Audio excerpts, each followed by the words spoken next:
ದರ್ಶನ್ಗೆ high court bale ಕೊಟ್ಟು ಆ ಬೇಲನ್ನು ಸುಪ್ರೀಂ ಕೋರ್ಟ್ ಕ್ಯಾನ್ಸಲ್ ಮಾಡಿತು. ಕಟುವಾದ ಶಬ್ದಗಳಲ್ಲಿ ಹೈಕೋರ್ಟಿನ ಆರ್ಡರ್ನ ವಿಮರ್ಶೆ ಮಾಡಿ ಬೇಲ್ ಕ್ಯಾನ್ಸಲ್ ಮಾಡಿದ್ದಕ್ಕೆ ವಾಪಸ್ ಜೈಲಿನಲ್ಲಿರೋದೀಗ.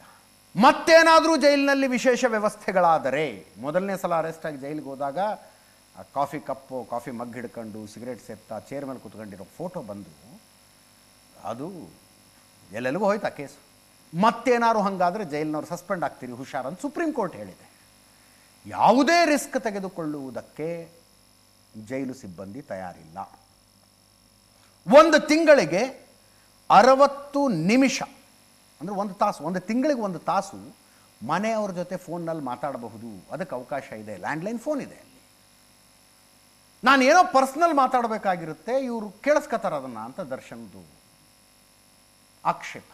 ಕೇಳಿಸ್ಕೊತಾರೆ ಇವರು ಅಂತ, ಕಾನೂನಿನ ಅಡಿಯಲ್ಲಿ ಕೇಳಿಸ್ಕೋಬೇಕು ಅಂತ ಹೇಳೋದು ಇವರು ಜೈಲಿನ ಅಧಿಕಾರಿಗಳು, ಸಿಬ್ಬಂದಿ ಹೇಳೋದು. ಜೈಲ್ ಮ್ಯಾನ್ಯುವಲ್ ಪ್ರಕಾರ ಸ್ವಾಮಿ ಅದನ್ನು ಆಡಿಯೋ ರೆಕಾರ್ಡು ಮಾಡ್ಕೋತೀವಿ ನಾವು ಅಂತಾರೆ.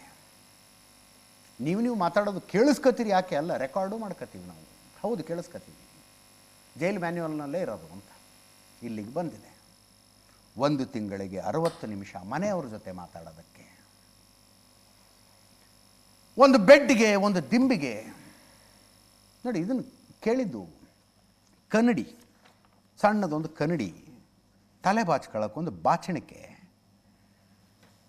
ಸೊಳ್ಳೆಗಳಿದ್ದಾವೆ, ಮಾಸ್ಕಿಟೋ ಕಾಯಿಲು, ಇವುಗಳನ್ನು ಕೊಡಬೇಕು ಅಂತ ಕೇಳಿದ್ರೆ ಜೈಲ್ ಮ್ಯಾನ್ಯುವಲ್ನಲ್ಲಿ ಕೊಡಬೇಕು ಅಂತಿಲ್ಲ ಅಂತಾರೆ ಅವರು. ನೋ, ಬಾಚಣಿಕೆನೂ ಇಲ್ಲ, ಕನ್ನಡಿನೂ ಇಲ್ಲ, ಸೊಳ್ಳೆ ಬತ್ತಿನೂ ಇಲ್ಲ. As per rule 311 of 4, mirror can be provided only to convicted prisoners. The manual is silent regarding under trial prisoners in this regard. Under trial ಪ್ರಿಸನರಿಗೆ ಕೊಡಬೇಕಾ ಕೊಡಬಾರ್ದ ಅಂತ ಮ್ಯಾನ್ಯುವಲ್ನಲ್ಲಿಲ್ಲ. ಶಿಕ್ಷೆಗೊಳಗಾದಂಥ ಕೈದಿಗೆ ಕನ್ವಿಕ್ಟೆಡ್ ಪ್ರಿಸನರಿಗೆ ಕೊಡಬೇಕು ಅಂತಿರೋದು, ಅದಕ್ಕೆ ಕೊಟ್ಟಿಲ್ಲ.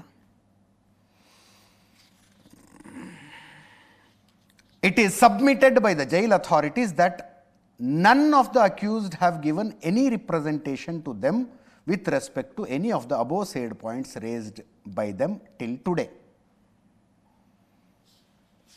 ಅಂತ ರಿಪೋರ್ಟ್ ಕೊಟ್ಟಿದ್ದಾರೆ. ರೇಣುಕಾಸ್ವಾಮಿ ಕೊಲೆ ಕೇಸಿನ ವಿಚಾರಣೆಯಾಗಿ ಸಾಕ್ಷಿಗಳೆಲ್ಲ ಸರಿಯಾಗಿ ಬಂದು ಶಿಕ್ಷೆಯಾಗತ್ತೋ ಶಿಕ್ಷೆಯಾಗದಿಲ್ವೋ ಕುತೂಹಲ ಇದ್ದದ್ದು ಅದರ ಬಗ್ಗೆ. ಬಟ್ ಇದೇನು ಕಡಿಮೆ ಶಿಕ್ಷೆನಾ ಇದು? ಇದೇನು ಕಡಿಮೆ ಶಿಕ್ಷೆನಾ? I feel PT.